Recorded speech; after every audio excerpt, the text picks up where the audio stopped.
Yarınım yok ama geriye dönemem bu yoldan asla.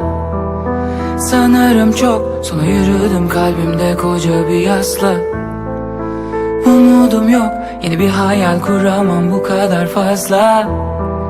Sevgiye muhtaçtım, ne geçti elime yetinip asla.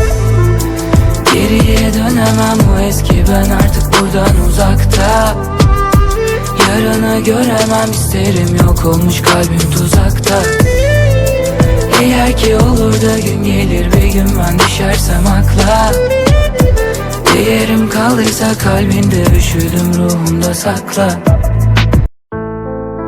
Yarınım yok ama geriye dönemem bu yoldan asla. Sanırım çok sonra yürüdüm, kalbimde koca bir yasla. Umudum yok, yeni bir hayal kuramam bu kadar fazla. Sevgiye muhtaçtım, ne geçti elime yetinip